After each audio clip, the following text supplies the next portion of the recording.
Bienvenue sur le podcast des Montessori 7, Montessori à la maison.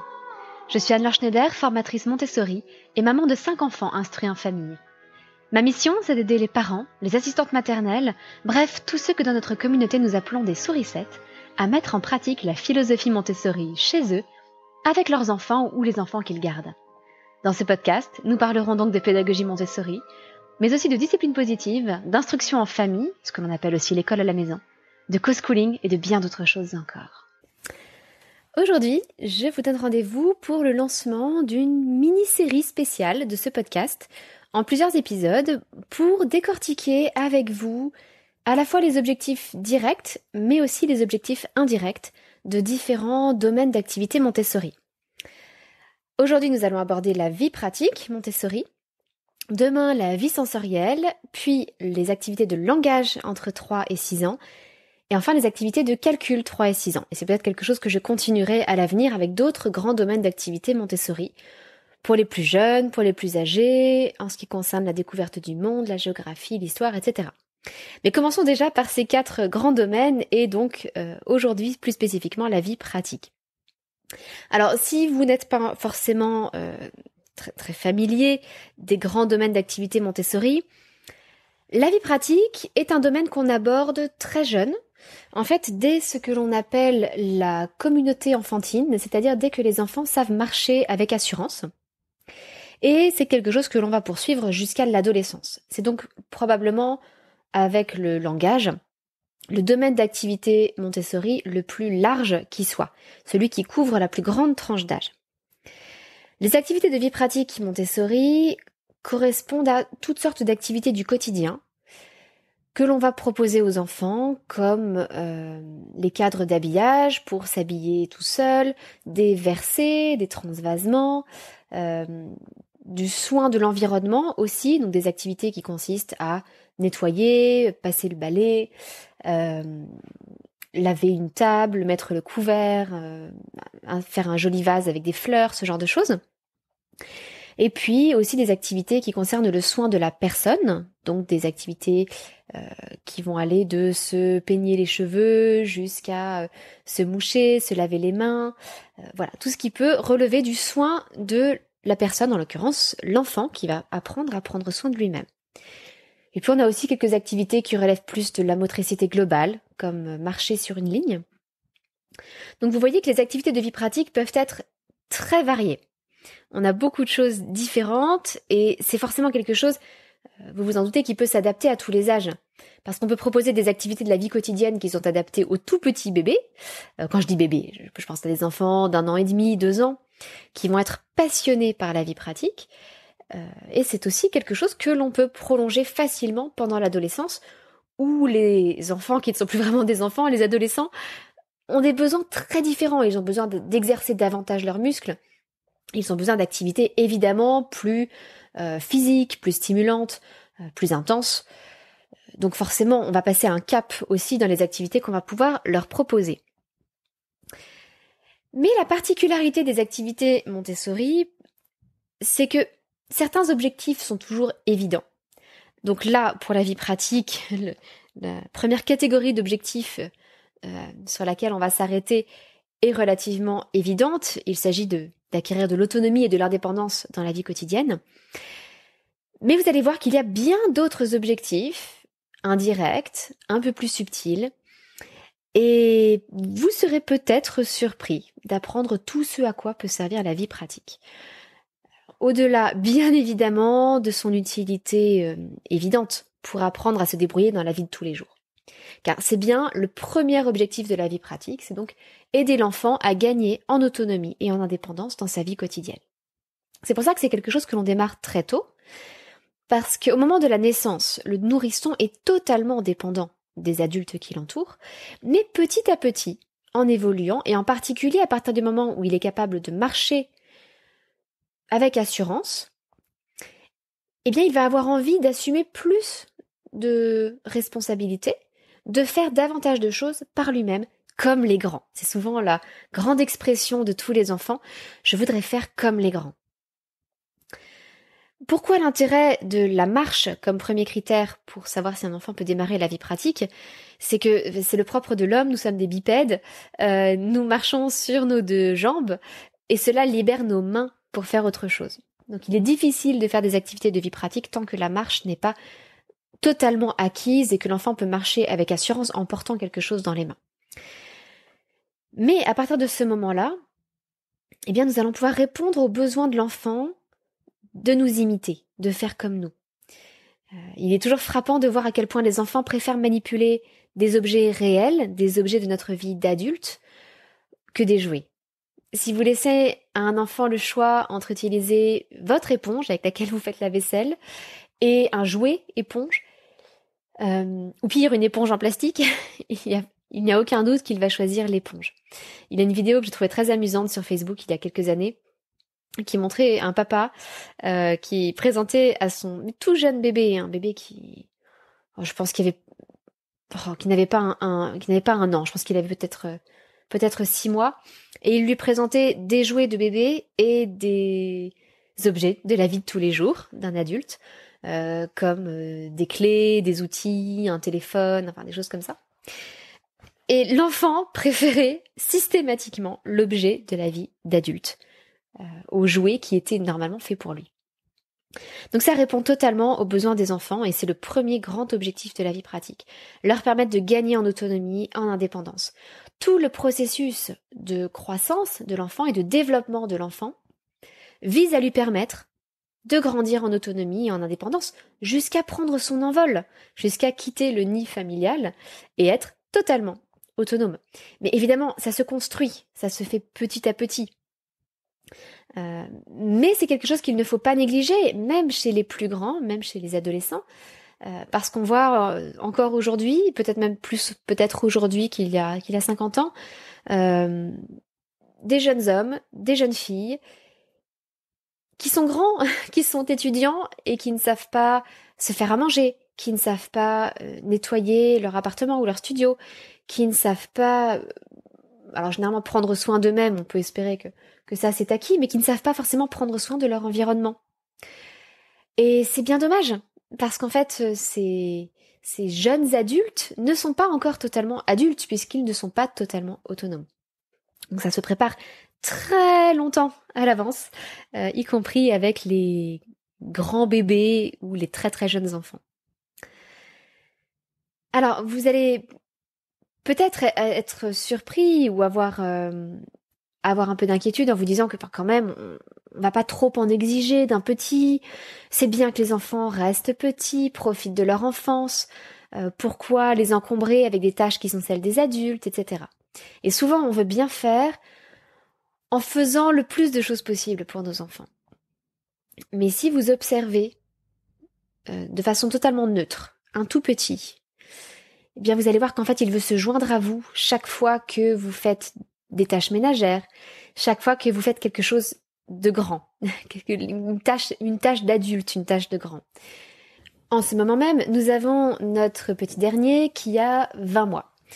Eh bien, si je fais la vaisselle, que fait-il? Il prend un tabouret, il grimpe sur le tabouret à côté de moi et il essaie d'attraper une éponge pour faire la vaisselle avec moi.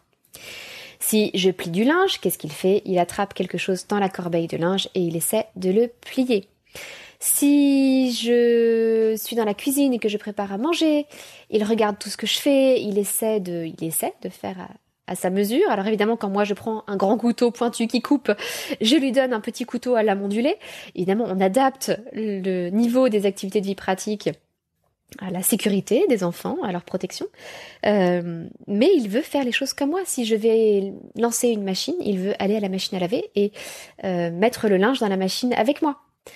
Donc, plutôt que d'orienter les enfants vers des dinettes, des jouets d'imitation, mais qui ne sont que des jouets, chaque fois qu'ils peuvent faire de vraies tâches de la vie quotidienne, ils en sont ravis. Voilà, ce grand objectif principal, le développement de l'autonomie et de l'indépendance dans la vie quotidienne, il est fondamental pour les enfants. Mais les activités de vie pratique permettent aussi, c'est un deuxième objectif, le développement de la motricité, à la fois fine et globale. La motricité globale, elle se pratique sans arrêt. Chaque fois qu'un enfant se déplace avec un plateau, par exemple, ou lorsqu'un enfant travaille plus précisément sur la ligne, en marchant sur une ligne de différentes façons.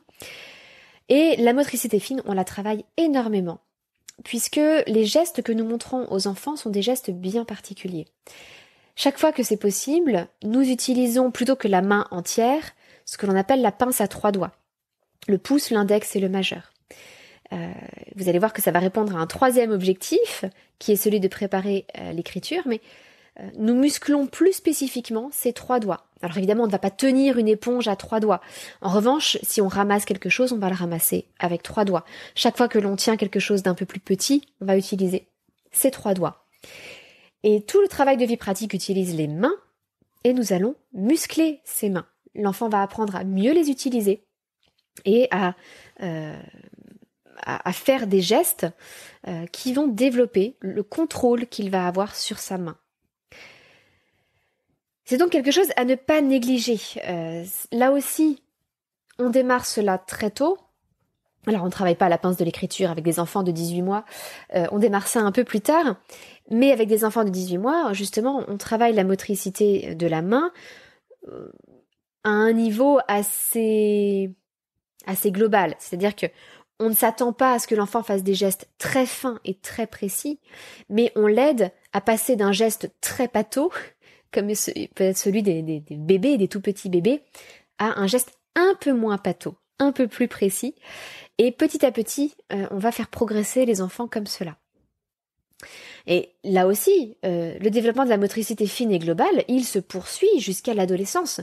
Et nos grands adolescents qui peuvent être un peu pâteaux dans leur corps, là encore, à cause du développement hormonal, de la grande poussée de croissance, de leur corps qui change en profondeur, eh bien, ils ont besoin aussi de renouer avec leur corps, d'apprendre à maîtriser leurs gestes. Souvent, nos adolescents deviennent un peu plus maladroits. C'est normal, c'est une phase normale de leur développement. Et ils ont encore besoin de la vie pratique et d'exercer leur corps pour apprendre à le maîtriser. Donc c'est quelque chose qu'il ne faut négliger à aucun âge, le développement de la motricité fine et globale. Comme je vous le disais, il y a un troisième objectif derrière, qui est un objectif indirect, que la plupart des gens ne soupçonnent pas quand ils voient des activités de vie pratique. C'est la préparation à l'écriture. Alors c'est quelque chose que l'on travaille plus spécifiquement dans les activités de vie pratique entre 3 et 6 ans. Comme je vous le disais, on ne prépare pas spécialement à l'écriture un enfant de 18 mois, et un adolescent sait déjà écrire, donc ça n'est pas à l'écriture qu'on le prépare, ni même un enfant de 9 ou 10 ans. Mais spécifiquement entre 3 et 6 ans, on va davantage préparer l'écriture. Alors vous ne voyez peut-être pas le rapport entre les activités de vie pratique et l'écriture, mais comme je vous le disais, on utilise les mains. Les mains, c'est aussi l'outil que l'on utilise pour écrire, et donc on prépare les gestes de l'écriture à travers les activités de vie pratique. Si vous êtes familier avec la méthode Dumont, Danielle Dumont est alors que si je ne dis pas de bêtises, une rééducatrice en écriture. Il y a plusieurs termes, hein. Certains sont graphothérapeutes, etc. Elle est peut-être graphothérapeute, j'ai un doute, enfin peu importe. Si vous connaissez, vous êtes un peu familier de la méthode Dumont, vous savez sans doute qu'elle démarre par beaucoup d'exercices indirects. C'est-à-dire qu'on va préparer la main, le bras, le geste d'écriture par des exercices qui n'utilisent pas du tout de crayon ou d'outils scripteurs, comme on le dit en termes techniques. Donc, qui n'utilisent aucun outil pour écrire, mais vraiment simplement la main, le geste. Elle utilise des foulards, une crosse de hockey, enfin différentes choses. Mais en fait, c'est exactement ce que l'on fait dans la pédagogie Montessori avec la vie pratique. Et comme je vous le disais, les gestes que l'on va présenter aux enfants dans ces activités de vie pratique, ils ne sont pas anodins. Maria Montessori les a perfectionnés et les a choisis pour de bonnes raisons. Par exemple, chaque fois que l'on va faire quelque chose pour couvrir une surface, que ce soit laver une table ou nettoyer un miroir ou d'autres choses, à chaque fois on va aller de gauche à droite et puis descendre petit à petit sur cette surface, comme si on faisait des lignes d'écriture. On va tracer des lignes de gauche à droite et puis on descend un petit peu, de gauche à droite, on descend un petit peu, de gauche à droite. Pourquoi ? Parce qu'en fait, on prépare là l'organisation spatiale de l'écriture et on prépare l'enfant à écrire dans notre culture où l'écriture se fait de gauche à droite et où les lignes se déploient de haut en bas. C'est important de comprendre ça, parce que si on se contente de reproduire les gestes que l'on voit en formation, sans comprendre la raison derrière, et que sa langue maternelle est par exemple l'hébreu ou l'arabe, eh bien ça n'a aucun sens de faire ces gestes de gauche à droite. Il faut au contraire les faire de droite à gauche, suivant le sens d'écriture de la première langue que l'enfant va apprendre à écrire. En japonais également, on va écrire de droite à gauche. C'est vraiment très important de comprendre cette finalité des activités. Pourquoi on fait ces gestes? Parce que sinon on va faire des gestes qui n'ont aucun sens. Et même si l'on habite en France, il y a beaucoup de familles qui souhaitent transmettre avant tout leur langue familiale, ou des familles qui sont expatriées et qui veulent d'abord transmettre une langue qui se transmet de droite à gauche avant de transmettre une langue qui s'écrira de gauche à droite. Donc il est important de faire très attention au sens que l'on va choisir pour les présentations de vie pratique. Alors c'est quelque chose que l'on discute souvent dans mes formations parce que j'ai plusieurs personnes qui sont bilingues et donc on réfléchit ensemble, je les aide à déterminer quelle est la première langue que l'enfant va apprendre à l'écrit. Parfois c'est le français, parfois c'est l'arabe, parfois c'est l'hébreu, parfois c'est le japonais. Et à partir de là, on détermine dans quel sens il faut montrer les activités de vie pratique. Mais il n'y a pas que ça. Comme je vous le disais, on travaille beaucoup ce qu'on appelle la pince de l'écriture, pouce, index, majeur. Ces 3 doigts ont besoin d'être particulièrement musclés pour pouvoir tenir un crayon ou un stylo. Et les gestes que vont faire ces 3 doigts ont besoin d'être fins. Donc l'enfant va travailler beaucoup cette fameuse pince qui va ensuite favoriser une bonne tenue du crayon. Et on sait aujourd'hui combien il est important d'avoir une bonne tenue du crayon pour éviter les fatigues, les douleurs, pour permettre d'écrire plus vite, plus lisiblement, et le tout dans de bonnes conditions. Donc c'est forcément quelque chose de très important. Et puis au niveau de l'écriture, on va aussi du coup choisir des gestes très particuliers dans les activités de vie pratique. Par exemple, chaque fois qu'on le peut, s'il faut faire un geste qui tourne, on tournera dans le sens inverse des aiguilles d'une montre. Pourquoi ? Parce que c'est le sens dans lequel on tourne pour écrire l'immense majorité des lettres. En français, là encore. En français, on va tracer nos E, nos A, nos O, dans le sens inverse des aiguilles d'une montre. Même chose pour les D, les G. Chaque fois que l'on tourne, vous pouvez parcourir l'alphabet et vous poser la question. Chaque fois que l'on tourne, ou presque, c'est dans le sens inverse des aiguilles d'une montre. Ou alors, c'est que ça n'est pas le point de départ de la lettre. Prenez la lettre Z, par exemple. On fait la boucle du bas dans le sens des aiguilles d'une montre, mais ça n'est pas le point de départ de la lettre. Alors que le A, le O, on les démarre vraiment par une boucle dans le sens inverse des aiguilles d'une montre. Donc c'est ce geste-là que l'on va travailler avec les enfants. Alors non pas pour délier le poignet, comme j'entends souvent. Bon, c'est une expression qui est rentrée dans le langage courant, mais en fait ça n'a aucun intérêt de délier le poignet avec les enfants, parce que ce n'est pas un geste du poignet que l'on fait pour tracer les lettres. On ne trace pas un E en tournant le poignet, c'est totalement faux. On trace le E en déplaçant les doigts uniquement, suivant une petite boucle. Donc le poignet n'est pas spécialement besoin d'être délié pour l'écriture. Il peut être délié pour d'autres choses, mais pas pour l'écriture. On peut aussi, dans certaines activités, favoriser le tracé qui correspond à l'attaque des lettres. Vous voyez ce petit trait, ce petit geste que l'on fait en partant du bas à gauche pour monter vers le haut à droite. C'est l'attaque de beaucoup de lettres, le E par exemple, là encore, ou le C, on va d'abord faire cette petite attaque avant de faire une boucle.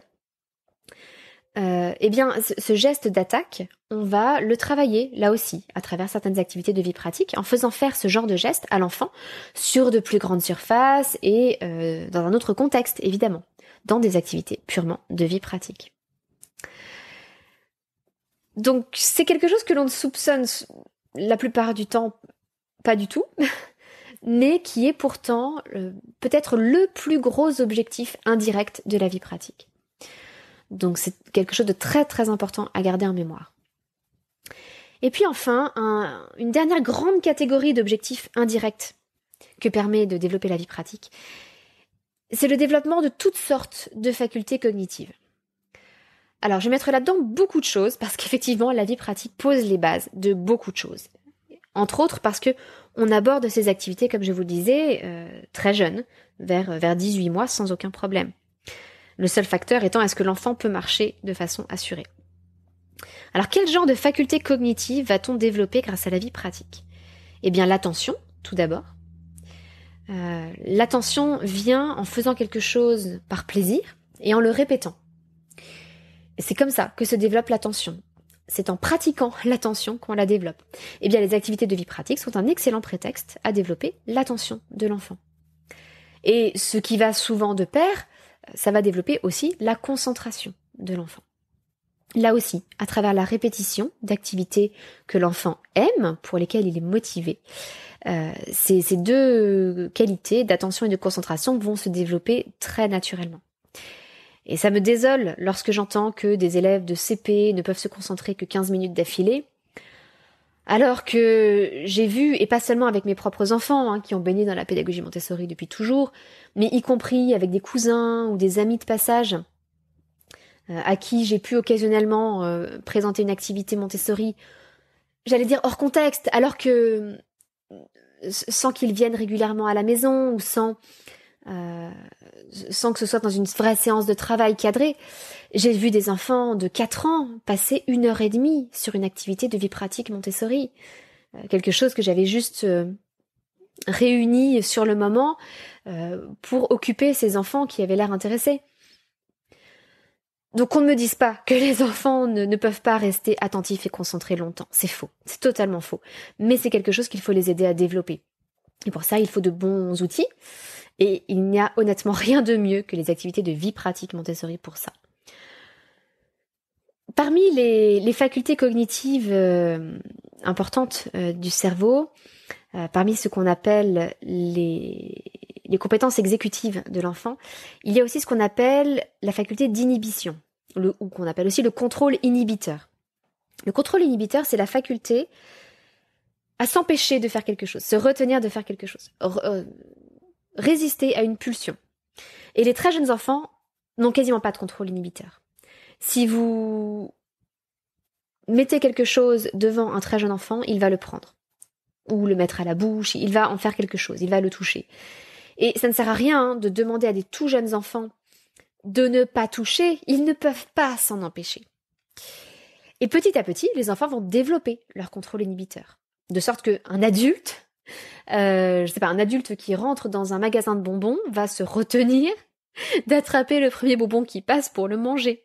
Nous sommes civilisés, nous sommes des adultes. En fait, nous avons développé nos facultés d'inhibition, ou notre contrôle inhibiteur. Mais ça aussi, ça se développe beaucoup grâce aux activités de vie pratique. Parce que on démarre par des activités très courtes, très simples, et ça permet d'introduire un rythme de présentation à l'enfant, où nous commençons par présenter l'activité à l'enfant, de façon très courte, que ça ne dure pas trop longtemps pour qu'il n'ait pas à exercer son contrôle inhibiteur trop longtemps, et ensuite l'enfant peut prendre l'activité à son tour. Donc pendant tout le temps où nous lui présentons l'activité, il doit se retenir d'intervenir.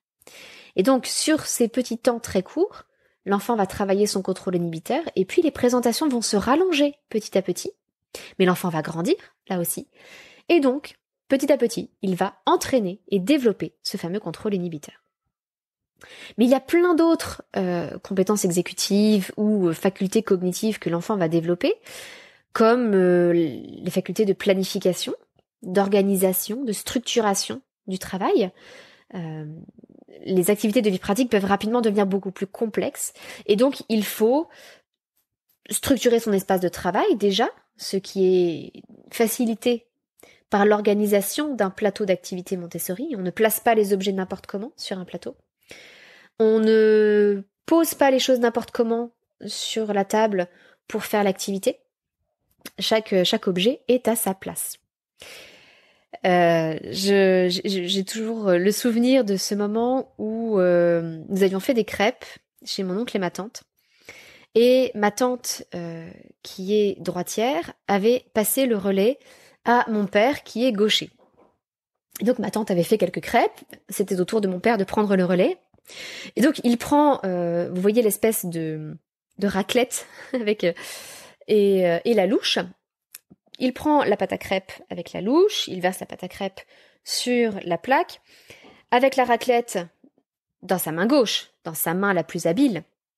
Il fait le petit tour pour étaler la crêpe et naturellement, puisque du coup il avait la raclette à gauche et la louche à droite, il pose la louche sur l'essuie-tout sur lequel devait être la raclette, et il pose la raclette dans le saladier de pâte à crêpes. Donc ça a bien fait rire tout le monde, mais cette petite anecdote a juste pour but de vous montrer qu'il est très important que l'espace de travail soit organisé pour que les choses soient naturelles. Et l'organisation de l'espace, de l'organisation de l'espace va découler l'organisation du travail, la structuration de la pensée, etc. Donc, toutes ces facultés cognitives, là aussi, vont pouvoir être développées par la vie pratique. Alors, je vous récapitule rapidement ces 4 grandes catégories d'objectifs de la vie pratique, mais vous avez bien compris que ça recouvre beaucoup de choses dans chaque catégorie. 1. Objectif direct, l'autonomie et l'indépendance dans la vie quotidienne. Deuxièmement, un peu plus indirect, le développement de la motricité fine et globale. 3e objectif, qui lui est indirect aussi, la préparation de l'écriture. Et 4e objectif indirect, le développement de toutes ces facultés cognitives ou de ces compétences exécutives, comme les appellent les chercheurs en neurosciences. L'attention, la concentration, les facultés d'inhibition, la planification de son travail, la structuration de l'espace, etc., etc. Alors j'espère vous avoir éclairé un petit peu sur toutes ces multiples activités et leurs objectifs. C'est quelque chose qui me tient particulièrement à cœur et que je développe énormément dans mes formations parce que je considère que ça n'a pas de sens de répéter des présentations, de reproduire des présentations que l'on a vues en formation sans en comprendre le sens. Ou alors on fait n'importe quoi, comme vouloir apprendre l'arabe à son enfant après avoir fait 3 ans de vie pratique où tout est présenté de gauche à droite. Voilà. Donc bon, j'espère que cela vous aura été utile et que vous aborderez maintenant la vie pratique avec un autre regard et peut-être une plus grande admiration aussi pour sa richesse. C'est un domaine que je trouve absolument passionnant et incroyable, en particulier, comme je vous l'ai dit en introduction, parce qu'il intéresse les enfants pendant aussi longtemps, de la toute petite enfance jusqu'à l'adolescence. Alors voilà pour aujourd'hui, je vous donne rendez-vous demain pour un podcast similaire mais sur la vie sensorielle Montessori. Et je vous souhaite une très bonne journée. À très bientôt, votre petite sourisette, Anne-Laure.